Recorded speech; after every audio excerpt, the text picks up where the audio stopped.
Assalomu alaykum. Nimagap TV kanaliga xush kelibsiz. Eng zo'r tansoqchilar aql bovar qilmas darajada.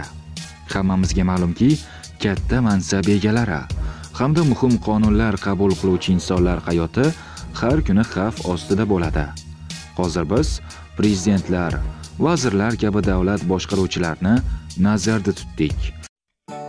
Sifatiga 100% javob beramiz. Tanadagi oq dog'larni, psoriaz, teri kasalliklarini, qo'ltiq terlashini ketkazuvchi, yuzdagi va tanadagi husnbuzarlarni, sepkillarni ketkazuvchi, yuzdagi qora dog'larni, ajinlarni ketkazib yoshartiruvchi, shuningdek, varikozga qarshi mahsulotlarni ham sizlar uchun tavsiya qilamiz. Mahsulotlarimizga garantiya beramiz. Ekranlaringizda ko'rinib turgan raqamlarga qo'ng'iroq qilishingiz yoki Telegram, Imo, WhatsApp orqali aloqaga chiqishingiz mumkin. Ko'pchilik insonlar ular haqida ijobiy fikrda, lekin ularning juda ham xavfli dushmanlari ham yo'q emas. O'zini va atrofdagilarni xavf-xatardan saqlash uchun ular ko'plab tansoqchilarni yollashini hamma biladi. Lekin bu soqchilarni har birlarining o'ziga xos maxfiy usullari borligini hamma ham bilmasa kerak. Katta mansabdor shaxslar soqchilarni xayolingizga ham keltira olmaydigan darajadagi qo'riqlash usullari bilan sizlarni tanishtiramiz. Unda boshladik. Abu Saxiy Sankt-Peterburgdagi O'zbekiston fuqarolarini srojniy ishga qabul qiladi. Vakansiyalar juda ko'p. Ish haqi 35 ming rubldan 60 ming rublgacha va yana qo'shimcha xizmatlar. Hujjat tayyorlashda yordam beramiz. Patent olishda, strafovka, meditsinskiy polis, yurist xizmati, kirdi-chiqdi qildirish uchun Qozog'istonga mashinalar xizmati va hokazolar xizmat ko'rsatish litsenziyaga ega. To'liq ma'lumotni abusaxiy.ru saytida olasiz. Biz bilan bo'ling. Donald Tramp bugunda u juda katta va rivojlangan davlat prezidenti bo'lib, juda katta obro'ga ham ega. Shuning uchun ham uni qo'riqlash uchun alohida e'tibor qaratilishi odatiy hol. 2017-yilning 20-yanvar kuni prezidentni xalqqa tanishtirish marosimi vaqtida prezident tansoqchilardan biri o'zini g'alati tutayotganiga hamma e'tibor qaratdi. Mana u. Diqqat bilan kuzating. Hech qanday noodatiy holatni sezmayapsizmi? Yo'q. Agarda uni 10 qo'liga qarasangizcha, ko'pchilikka bu qo'l sun'iy qo'lday bo'lib tuyuldi. Bu qo'l xuddi plastmassadan yasalgandek tuyulardi. Balki u haqiqatan ham plastmassadandir. Internetda bu juda shov-shuvga aylandi.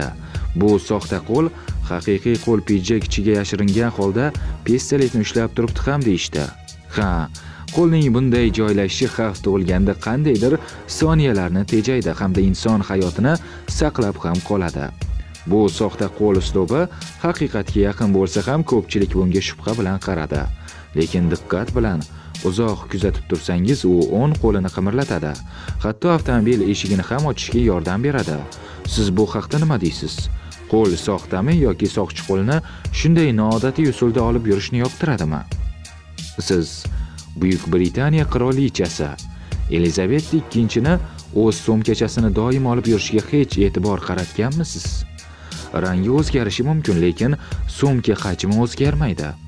Ma'lum bo'lishicha, bu sumkacha Laon brendiga tegishli bo'lib, bu sumkachalarni 60 yildan buyon tutarkan. Bunday sumkachani ilk bor qirolichaga onasi sovg'a qilgan ekan.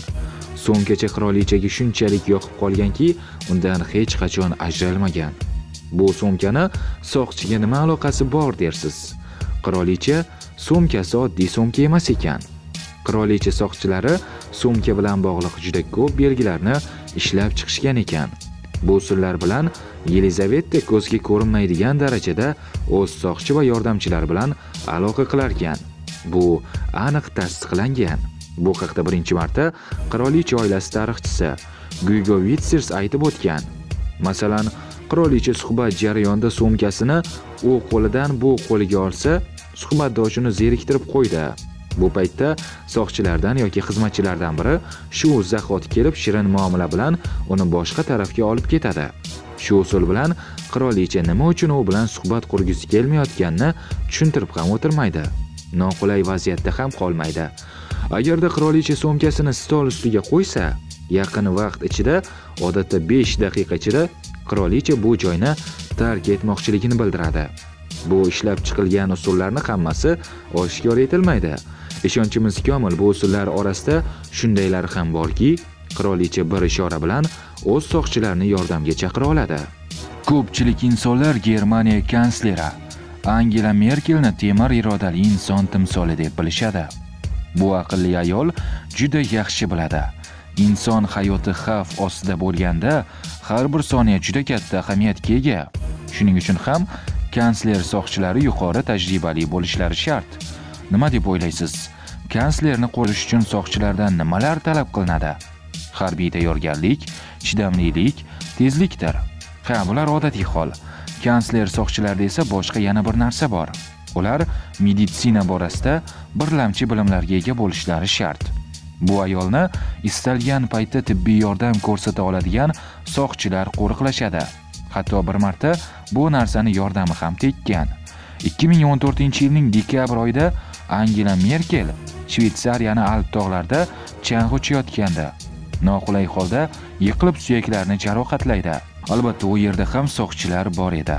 Ular zudlik bilan kanslerga birinchi tez tibbiy yordamni ko'rsatishgan. Amerika Qo'shma Shtatlarining sobiq prezidenti Barack Obama ham o'z xavfsizligi uchun maksimal darajada e'tibor qaratgan. Prezidentlarni qo'riqlash juda ham mushkul vazifa, nimagaki ular xizmat jarayonida ko'plab joylarda bo'lishadi.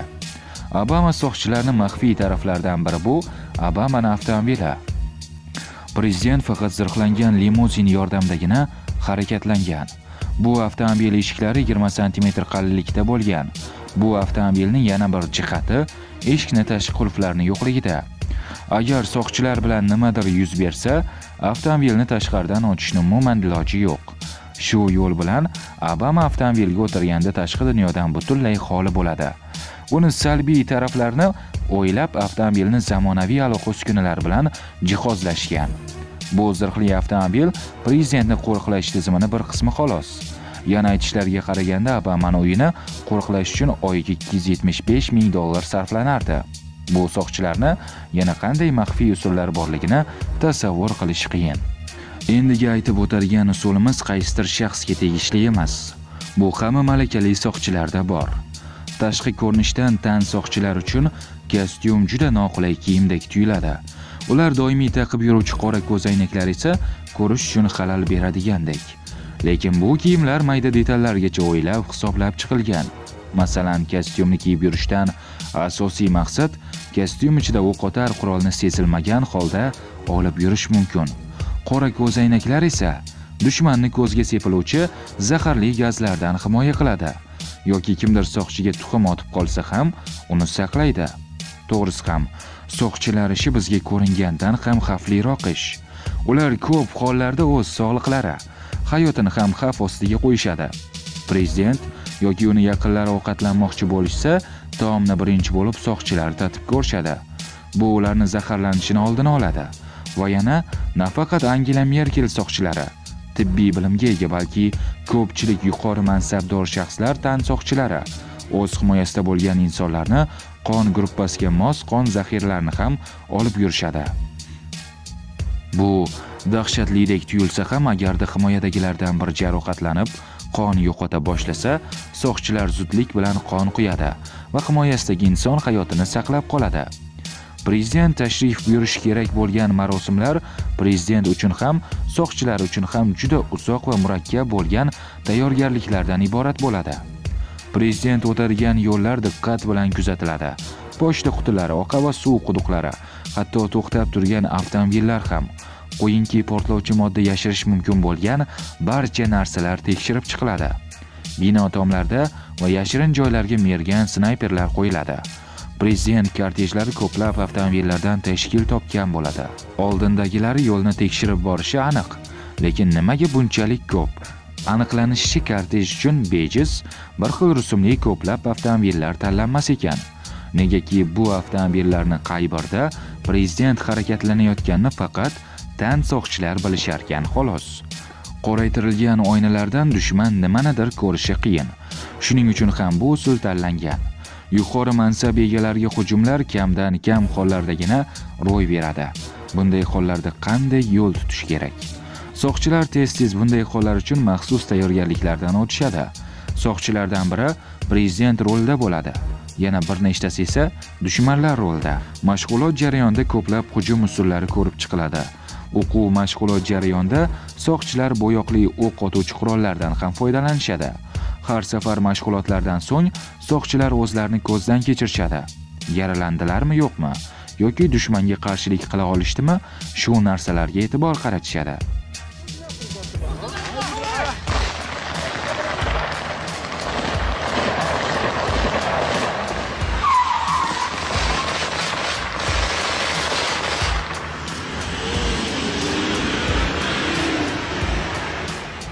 John Kennedy o'limi juda qayg'uli hamda fojiaviy misol.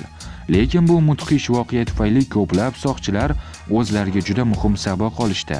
Soqchilar hujum vaqtida voqealar o'z-o'zidan juda tez chiqib ketishini anglab yetishdi. Shuning uchun ham prezident kortejini kamera orqali tasvirga olib boriladi. Agarda hujum uyushtirilsa, uni tekshirish va jinoyatchilarni qidirib topish uchun, misol qilib, Donald Trump bilan bo'lgan voqeani olaylik. Bir necha oy oldin Mar-a-Lagoda Trumpga olomon ichidan kimdir bir narsa otadi. Soqchi olgan video tasvirlar orqali jinoyatchini qidirib topish umuman qiyinchilik tug'dirmadi. Butun Rossiya va O'zbekistondagi eng ishonchli sayt sofsavdo.ru sizga o'z xizmatlarini tavsiya qiladi. 2-4 oy ichida erkaklik ramzi, soqol hamda erkaklar va ayollarda soch chiqarish, 1 oyda gajalarni yo'qotib 8 kg-dan 15 kg-gacha semirish, 1-2 oyda 7 kg-dan 12 kg-gacha ozish, 1 oyda qorinlarni yo'qotib press chiqarish. Ekranda ko'rib turganlaringiz mahsulotlarimizdan foyda ko'rgan o'zbeklar. E'tibor bering, agar mahsulotdan aytilgan vaqtda foyda ko'rmasangiz, pullaringiz 100% qaytarib beriladi. Mahsulotlar Moskva, Sankt-Peterburg va Toshkentda 1 soatda olib kelib beriladi. Telefon qiling yoki Telegramda yozing.